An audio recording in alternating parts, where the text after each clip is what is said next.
Pemirsa, setelah anjlok, indeks harga saham gabungan atau IHSG kembali menguat hingga 100 poin atau 1,5% pada pembukaan Rabu kemarin.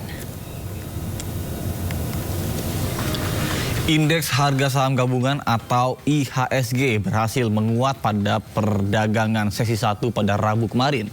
Data RTI Bisnis menunjukkan IHSG menguat 61,08 poin atau 0,98% di level 6.284,47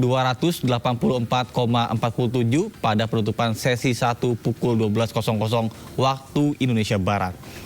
Bahkan level tertinggi IHGS per pukul 12.00 waktu Indonesia Barat adalah 6.304,36 dan hingga intraday sore tadi IHSG menguat hingga 1,5% di angka 6.320. Analis pasar modal mengatakan bahwa penguatan IHSG diantaranya disebabkan efek atau sentimen positif, diantaranya kembalinya kepercayaan investor setelah pernyataan Menteri Keuangan Sri Mulyani yang membantah isu kemunduran dirinya sebagai Menteri Keuangan dan kunjungan Wakil Ketua DPR RI ke bursa.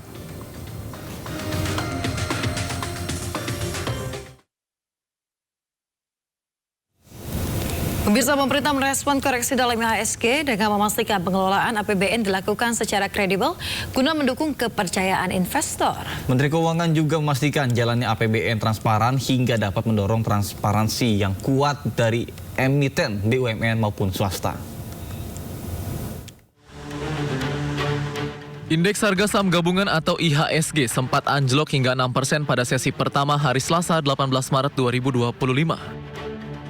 Merespons negatifnya pasar saham domestik, Menteri Keuangan Sri Mulyani menjelaskan bahwa saat ini fundamental ekonomi domestik masih stabil.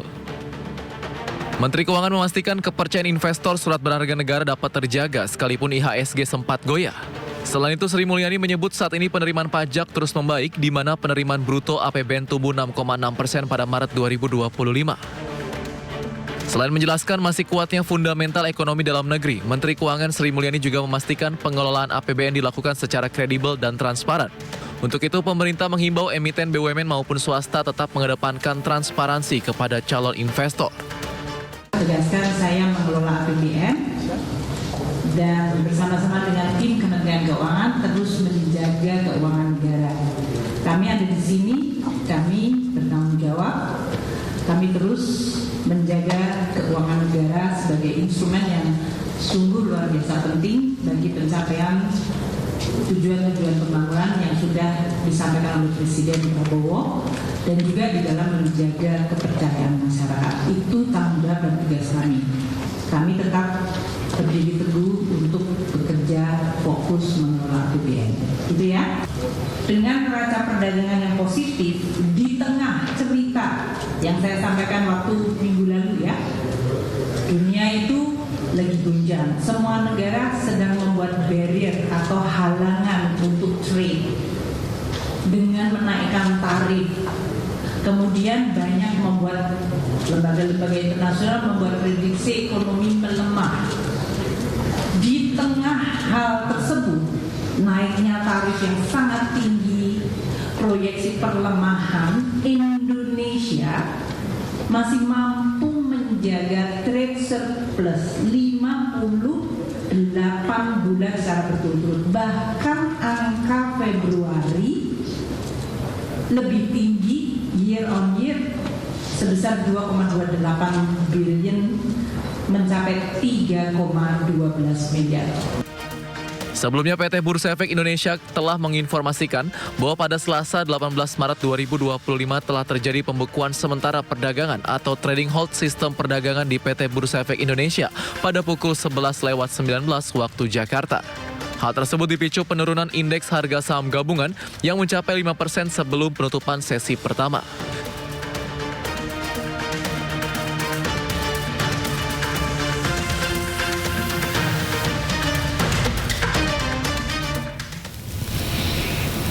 Pemirsa, Bank Indonesia menahan suku bunga acuan di angka 5,75% pada Maret 2025. Keputusan ini diumumkan Gubernur BI Peri Warjio dalam rapat Dewan Gubernur. Gubernur Bank Indonesia Peri Warjio mengungkapkan penahanan suku bunga di posisi 5,75% konsisten dengan upaya BI dalam menjaga inflasi tetap terkendali. Target sasarannya adalah 2,5% plus minus 1% pada 2025 dan 2026. Peri juga ingin tetap mempertahankan stabilitas nilai tukar rupiah yang sesuai dengan fundamental, khususnya di tengah ketidakpastian global yang tetap tinggi. BI juga terus mencermati prospek inflasi dan pertumbuhan ekonomi dalam memanfaatkan ruang penurunan BI rate dengan mempertimbangkan pergerakan nilai tukar rupiah. Rapat Dewan Gubernur Bank Indonesia pada 18 dan 19 Maret 2025 memutuskan untuk mempertahankan BI rate sebesar 5,75%, demikian juga suku bunga deposit facility tetap sebesar 5% dan suku bunga lending facility tetap sebesar 6,5%. Keputusan ini konsisten dengan upaya menjaga perkiraan inflasi 2025 dan 2026 tetap terkendali dalam sasaran 2,5 plus minus 1%, mempertahankan stabilitas nilai tukar rupiah yang sesuai dengan fundamental di tengah ketidakpastian global yang tetap tinggi, dan turut mendorong pertumbuhan ekonomi yang berkelanjutan. Pemirsa, Kementerian Ketenagakerjaan terus memastikan pemenuhan hak-hak pekerja yang terdampak akibat pilotnya perusahaan tekstil Sritex. Pengajuan jaminan kehilangan pekerjaan dan jaminan hari tua para mantan pekerja Sritex bisa terpenuhi sesuai dengan ketentuan yang berlaku.